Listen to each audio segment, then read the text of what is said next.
Pues vamos a abrir un turno de intervenciones por los asistentes a esta, pues para que digáis, preguntéis, exclaméis, dudéis. Preguntas fáciles. En alto. No nos dejéis mal lugar,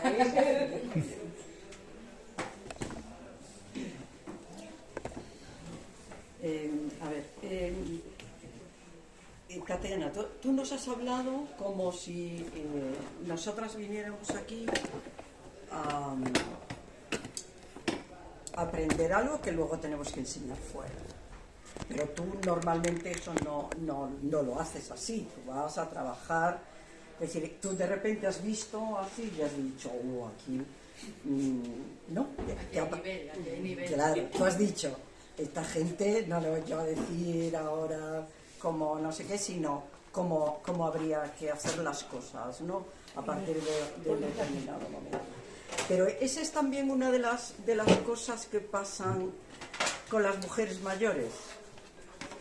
Ya no tenemos muchas oportunidades para hacer cosas, por mucho que te interese, ¿no? Porque tú puedes decir, bueno, pues yo sigo colgada de esto, de aquello, de lo otro, porque me interesa, porque me sigue interesando ese tipo de trabajo, ¿no? O sea, yo reivindico, además del ocio, yo reivindico el negocio, el trabajo libre, sin carga, sin horarios a lo mejor, sin no sé qué, pero como un día en una tertulia que tenemos un grupo de personas con Alicia, trabajábamos el tema de el as en la manga, un as en la manga, tener un as en la manga, y yo por lo menos no puedo enfocarlo de otra manera como tener un as en la manga cuando llegas a mi edad, a ver cuál es el as que tienes en la manga, ¿no? Entonces es todo ese trabajo previo que tienes que hacer,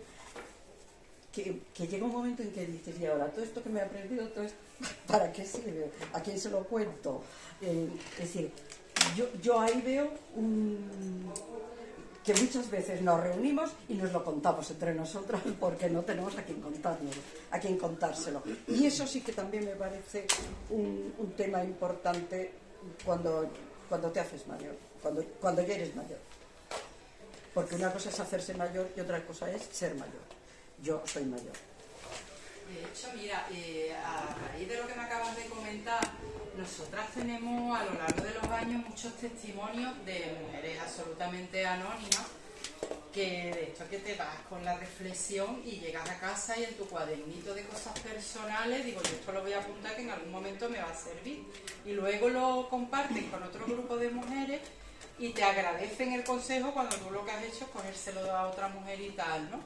Y uno de los proyectos que tenemos en mente y que lo tenemos muy claro es revalorizar, porque a ver, el conocimiento académico es importante, la creación de teoría y la universidad, ¿no? Como fábrica de ideas y la innovación, ¿no? Las tecnologías y tal, pero creo que hay una sabiduría muy invisibilizada y que es más, y que en una sociedad cada vez más individualista la estamos necesitando. Y esa sabiduría robada de la vivencia de muchas mujeres como personas resilientes, como víctimas de violencia diferentes, como gestoras del hogar con pocos recursos, eso es una sabiduría que si el mundo dejara de ser un poquito menos patriarcal y capitalista, lo compraría. Y tenemos un proyecto de hacer entrevistas a mujeres absolutamente anónimas y otras menos anónimas, pero para extraer ese conocimiento, esa sabiduría, y ahora mismo en las redes sociales tenemos ahí una ventana al mundo maravillosa, ¿no? No todo va a ser negativo, pero comparto contigo esa necesidad, ¿no? De hacer esa cultura más popular, ¿no? A mí, perdona, si me permites un inciso, a mí me da mucha pena que la experiencia que tenemos se pierda. Y vosotros que estáis en la Liga de la Educación, me parece que tenéis un papel importante en que se comparta lo que hemos vivido para las nuevas generaciones. Mirad, yo estoy en comisiones obreras y el otro día hicimos un taller de experiencias, ¿no? Y juntamos a las viejas glorias del sindicato, mujeres, y a las nuevas, las que llegan, ¿no? y compartíamos cada una, ¿no?, cómo había sido nuestro paso por la organización, qué organización habíamos encontrado en su momento, qué herramientas usamos, cuáles nos dieron resultado y cuáles no. Y las jóvenes a su vez pues nos contaban lo que estaban viviendo, ¿no? Entonces esa interacción entre las viejas y las jóvenes fue de lo más fructífera, porque es que las mayores, las maduras, tenemos mucho que contar, mucho, porque hemos roto moldes, porque hemos conseguido romper con unas cadenas que nos oprimían muchísimo, y eso no se puede perder. A mí me da mucha pena que eso se pierda. Entonces me parece muy interesante hacer encuentros entre jóvenes y viejas para que seamos capaces de decir, pues yo hice esto, no hice aquello, y luego ellas se van con otra idea de lo que está en su mano hacer. Entonces, esa interacción entre jóvenes y mayores me parece necesaria, muy necesaria. Vale, y otra mano ahí. Tatiana, tú has dicho lo de el feminismo con mayúsculas. ¿El? Feminismo con mayúsculas. Sí. Yo tuve una bisabuela y una abuela, las dos caseras de una casa de vecinos como la casa Lasqueti. Entonces mandaban tanto que lo peor que le podía decir a un vecino borracho, maltratador, te llama la casera, porque la que le liaba, tanto una como la otra, que fue heredado, pues le decían, no le pegas más a esta, te vas a ir de aquí, te echo de la casa. Y a lo mejor eran gente embarcada y cosas de esas. Bueno, ahí no existía internet, ni redes sociales, ni nada. Todo el mundo, vamos a ver, la primera se llamaba Juana Marcial y le llamaban la Marciala. ¿Tú imagínate cómo sería la Juana Marcial? Bueno, pues de esas dos antepasados míos, hasta mí, por ejemplo, que mi madre siempre me decía, mi madre era la añadida, no era de la sangre de una y otra, sino la añadida, decía mi madre. Cada vez te parece más tu abuela que tu bisabuela, pero yo creo que ahora conmigo ese poderío o empoderamiento que tenían las dos no sigue en aumento, va como para atrás. ¿Cuándo ese feminismo con mayúsculas es real? Pues vivimos Pero no como... sé si he hecho bien la pregunta. Sí, perfectamente. Lo dice Alicia Millares, lo dice Amelia Valcárcel, vivimos en el espejismo de la igualdad. Toda la lucha de las mujeres de los años 60 y 70, muchas de vosotras que habéis estado ahí dando caña, ahora estamos bebiendo de los beneficios y tenemos una sensación de igualdad que luego estamos viendo que es irreal. Entre eso y luego creo que es Rosa Cobo la que lo dice, ¿no? Que cuando hay avance legislativo el patriarcado reacciona. ¿Y cómo está reaccionando el patriarcado? Nos está dando donde más nos duele, ¿no? A las más jóvenes en cuestiones de violencia sexual, que solo hay que ver el telediario, y manteniendo también las estructuras, ¿no? Visibilizando la violencia a mayores, etcétera. Pero estamos viviendo una época en la que parece que está todo ya conseguido, exceptuando la conciencia de un sector minoritario, que sigue siendo una minoría, pero estamos teniendo una falsa sensación de igualdad. Hasta el día que yo no salga de marcha y tenga que avisar a mis amigas, ¿no?, de que he llegado a casa tranquila, hasta el día que eso deje de suceder, y nos queda mucho, todavía, nos queda muchísimo. Pero ahí hay un salto brutal, Nos creemos que la política lo va a arreglar todo.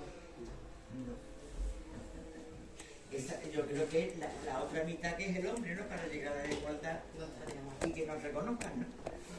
Bueno, es la mitad de la barra. Yo lo que pasa es que yo no voy a hacer una pregunta, yo voy a dar mi opinión, y es que el feminismo actualmente lo utilizan las formaciones políticas para un rédito de votos, y cuando llegan pues todo se queda en agua de borraja, no se avanza en nada, se va retrocediendo. ¿Por qué? Porque no hay una ley de igualdad que se imponga. Posiblemente las feministas lo que tendríamos que hacer es negarnos a ser cómplices de esa formación política que nos están engañando. O O sea, nos están engañando porque al final llegamos, inclusive las mujeres que están en esas formaciones políticas, ojo, porque le dan un cargo y ahí se queda el cargo. Y cuando se rompe el techo de cristal, pensemos que cuando el cristal caiga, quien lo va a barrer, ¿quién son? Las limpiadoras.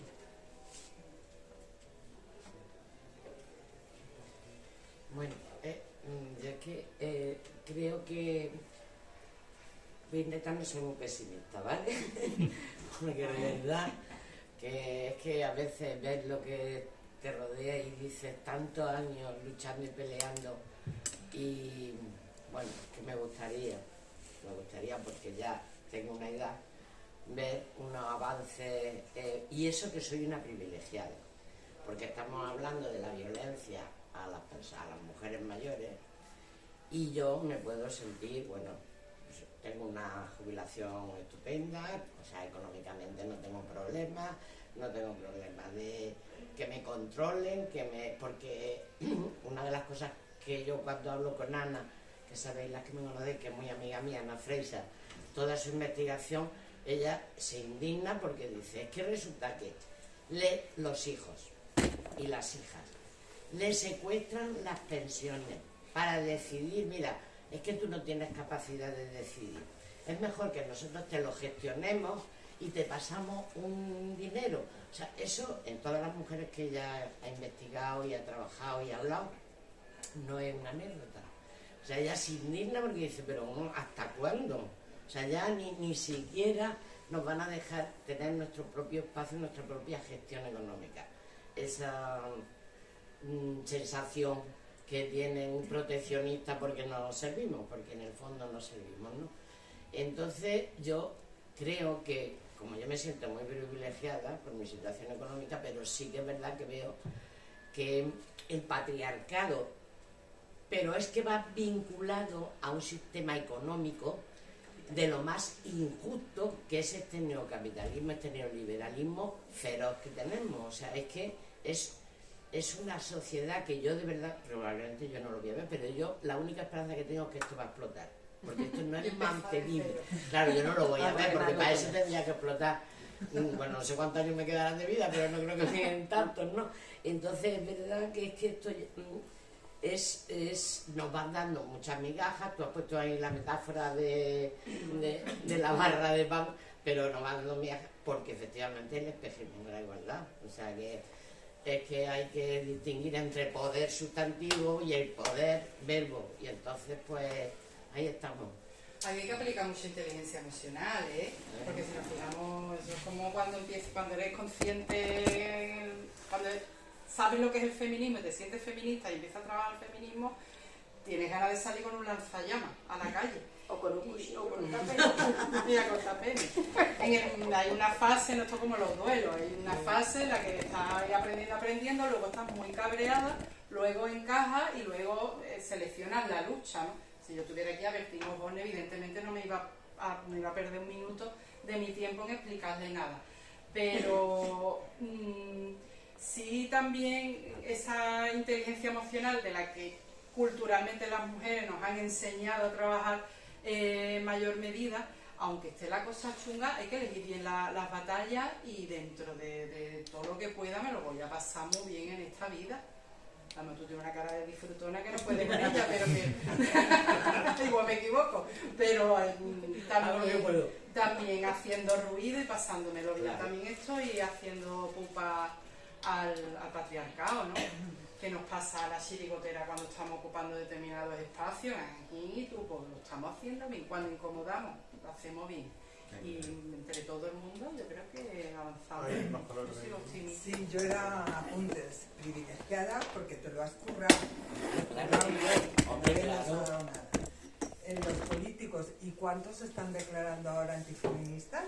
Como un orgullo, además, que es que a mí es que no me cabe que alguien se titule antifeminista.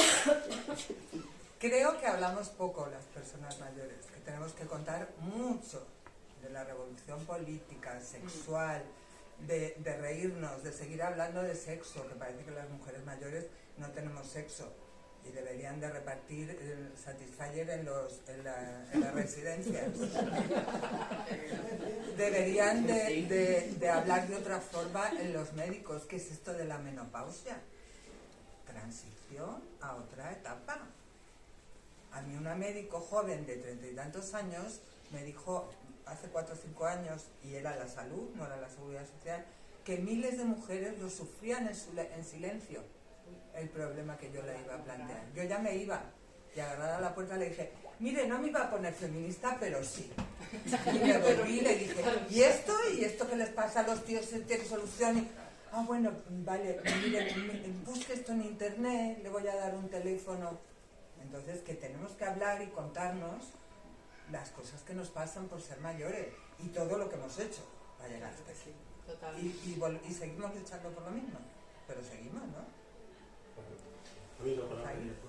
Yo quería, con el permiso, porque me siento un poco intrusa, lanzar un rayito de luz, porque sí me identifico con muchas cosas, aunque después parece que no, porque yo tengo 42 años, pero sí me he sentido durante mucho tiempo atrapada entre dos generaciones, ¿no? El ejemplo de mi madre, que es una mujer maravillosa, pero que ha crecido y ha vivido en esa abnegación y en esa entrega absoluta, que yo he aprendido y que imito con todo el corazón, porque tengo una persona maravillosa a mi lado, ¿no? Un hombre maravilloso a mi lado, pero que en ese diario, en ese día a día, en esa cotidianidad, yo me reconozco muchísimos aspectos machistas que he aprendido de la educación contextual, social, religiosa, etcétera, que aprendió mi madre.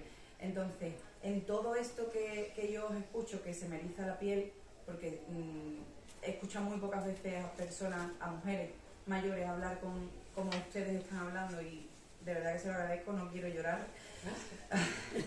Sí me gustaría compartir que yo tengo 2 hijos de 10 años, son mellizos, y que sin que nunca hubiéramos hablado en casa todavía, porque no había surgido, porque quizás sentíamos que era pronto, del patriarcado, ni del feminismo, ni de muchos conceptos que aquí se dan, mis hijos de motu propio hacían preguntas que para mí son hoy aquí un rayito de luz. Primero porque eran niños y segundo porque serán hombres. Y preguntaban, por ejemplo, por qué se dicen los niños con 7 años, camino al cole, mami, ¿por qué se dicen los niños si somos niños y niñas? O identifican micromachismo en una canción que está sonando en la radio. Entonces sí que me he identificado con un montón de cosas que a lo mejor no me corresponden, pero sí en ese pesimismo que yo también siento, porque a veces me frustro y no entiendo que sigan ocurriendo cosas como que el color favorito de uno de mis hijos fuera el rosa, y cuando han llegado a primero o a segundo de primaria ya no lo es, porque hay una influencia de otros niños que vienen educados de otra manera. Pues sí que siento que entre todos y todas tenemos la oportunidad, primero, de potenciar eso que de alguna manera yo he visto en mis hijos que les viene en su corazoncito pequeño todavía, y de otra, pues con la formación, con la educación, que sigue siendo, creo, la base primordial de absolutamente todo. Gracias, porque me encanta que has dicho antes, Tati, que no entiendes por qué esto que se estaba haciendo, este estudio ahora no se estaba haciendo, porque esta inteligencia emocional no se hacía desde siempre.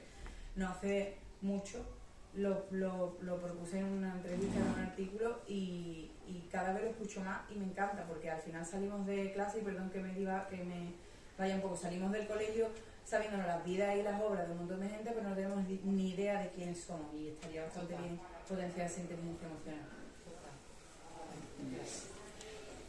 Y bien, pues, ¿alguna intervención más? ¿Alguien quiere...?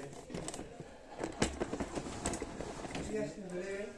Tengo la sensación desde hace mucho tiempo que el feminismo, y lo digo desde hace mucho tiempo, es para niñas y señoras acomodadas económica y culturalmente. Hay una fracción de la sociedad que ni no se entiende, ni tiene tiempo de plantearse nada, por la extrema pobreza, por la educación de los niños, por una vida muy dura, porque van de casa en casa o de patio en patio limpiando. Esas mujeres, ¿cómo llegamos a ellas? ¿Cómo las ayudamos?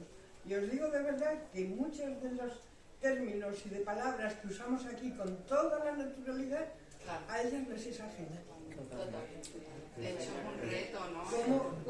¿Cómo llegamos a ellas? Quizás es una reflexión que nos tendríamos que llevar para ponerla en común y a ver qué se nos ocurre. Es una de las críticas, estoy Emociono un poco porque da pena. rimbombante, pero es una de las críticas que se hace a la interseccionalidad feminista. Esto ya está en los años 70. La interseccionalidad es tener en cuenta diferentes discriminaciones, ¿no?, de un sujeto, de una sujeta en este caso. Bueno, es lo mismo la discriminación que sufre una mujer de 60 años que una mujer de 60 años negra, que una mujer de 60 años negra empobrecida, ¿no? En el momento que hablamos de interseccionalidad estamos hablando desde una perspectiva europea, blanca y con ciertos recursos económicos. La transformación en ese sentido de la perspectiva, en primer lugar, hacer útil, práctico, pragmático, no lo sé la palabra, esa teoría y hacerla hecho, salir de las aulas, salir de lo académico y, por supuesto, el cambio social. Cualquier persona debe entender que todo el mundo somos iguales, ¿no? Y no hace falta que sea dentro de las escuelas, podría ser en la televisión, podría ser una conversación en el mercado, podría ser en un bar o podría ser en el carnaval, da igual, ¿no? De alguna manera esto debe impregnarlo todo. Lo que pasa que es que está todo muy bien pensadito, ¿no? Porque no se nos olvide que también hay una diferencia de clase brutal, ¿no? Cuando está el capitalismo y el neoliberalismo, los últimos y las últimas son las mujeres pobres, ¿no?, que no tienen voz, es que no tienen voz. No tienen voz. Ni tiempo para gritar. Que ni tiempo para gritar. Ni tiempo. En este sistema ultraliberal, capitalista, brutalmente injusto, creo que cada vez lo tenemos más difícil. Pero no solo para llegar con el feminismo, sino para llegar con cualquier teoría social de justicia. Si es que hay mucha gente que no tiene tiempo más que para sobrevivir, y cada vez hay más, si es que cada vez hay más diferencia entre pobres y ricos, con lo cual, en la medida en que tú estás preocupada día a día de la pura supervivencia, de hartarte de limpiar escaleras o de ir de un trabajo a otro, ¿qué tiempo tienes de pensar? Si es que eso es lo que está fomentando este capitalismo brutal que nos está permeando a todos los niveles, ¿no?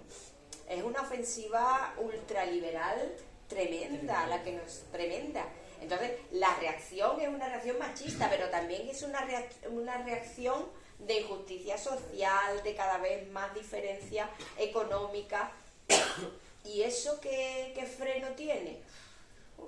Revolución. Como dice Juana, yo no sé si esto saltará. Vamos a estallar, ya está. Pero fijaos el estallido, hasta qué punto voy a entrar ya en una cuestión política, ¿no? Pero fijaos el estallido, cómo se está materializando ahora, y es que es apoyando opciones de extrema derecha. Fijaos el estallido, hasta qué punto está errando el tiro. Bueno, sí, pero la historia es cíclica. Yo quiero ser cualquier verdad, dar un punto de optimismo mínimo, aunque sea, porque la coyuntura política es como va a cortarte la vena. Total. Entonces, pues, yo qué sé, quiero pensar que estas cosas que están sucediendo Pasarán. Bueno, pasarán, que yo qué sé, lo mismo que ahora. Esto es el péndulo, ¿no? Vamos. Sí, que al igual que el patriarcado se filtra por todos lados, en los anuncios, en la manera de educarnos, en la ropa, en la moda, en las redes sociales, quizás es un reto, enlazándolo con lo que ha dicho la compañera, quizás es un reto de cómo el feminismo también se puede tejer, ¿no?, desde todos los espacios. Lo que está claro que un poquito antisistema tiene que ser, porque el sistema nos está retratando regular. Ahí lo lanzo así, como que yo solo quería recoger lo que había dicho Marisa, porque no le veo la solución, salvo la escuela, porque todavía no están fregando, o el carnaval, que a lo mejor sí, pero contextos como este, pues no, claro, tiene que decir, o qué haces, es decir, cómo diseñar estrategias que lleguen a las personas, a las mujeres y a los hombres también. La política integral, feminista y tal, es un sueño, pero se puede trabajar, ¿no?, de muchas maneras, de manera integral. Vamos a trabajar el sistema de ayuda o un sistema de empleo, vamos a trabajar ahí. Yo, por ejemplo, veo eso, por ejemplo, yo qué sé, un coro, ¿no?, en el carnaval, el coro de chicas que empezaron, bueno, las que empezaron así tal, Digo, bueno, pues eso es una manera de llegar a todo el mundo que no es la habitual de dar un curso de no sé qué, de no sé cuánto. Pero yo no sé, salvo a la escuela, es que solo me queda la escuela. Es La escuela. es la semilla. La escuela. Por eso digo, para niñas, en la escuela pública se está educando muy bien. Yo tengo un adolescente en casa que desde que era así es mucho más feminista que yo sin saberlo, porque se les está dando igualdad a grandes dosis. Entonces, si desde que eres así, ya en la guardería, luego en primaria, ya llegamos al instituto, ¿no? Ellos y ellas se comportan exactamente igual, tienen los mismos roles, tienen el mismo vocabulario, tienen las mismas obligaciones y derechos. Por eso yo me refería al escalón, al salto tan tremendo que hay. Pero esas mujeres hay que ayudarlas ahora, porque las niñas ya vienen solas. Las niñas nadie les va a tener que decir nada. Pero hay un sector de la población tan grande y tan desvirtuado, nada más que lo inmediato, el poder pagar la luz, no vaya a llegar con los niños y me la encuentre cortada o no tenga agua, a ver qué pongo yo mañana para los bocadillos. Con ese estilo de vida, tú no le plantees neoliberalismo ni cosas, porque es que les es ajeno absolutamente. Por eso vuelvo a insistir, un reto es llevárnoslo a casa, elaborarlo un poco y a ver entre todas qué se nos ocurre, qué pequeña tarea podemos llevar para ir llegando a estas mujeres. Un puerta a puerta. Bueno, una vez llegado a la conclusión de que la educación es la clave, que la Liga es la que está al tanto de esta toma de conciencia, hemos regresado, ¿no?, al punto de partida. Yo creo que vamos a dar por terminada la sesión agradeciéndole, ¿no?, a nuestra Alicia y a Tatiana, porque ha estado muy... Y a nuestra Coqui también, ¿eh? Y a Coqui,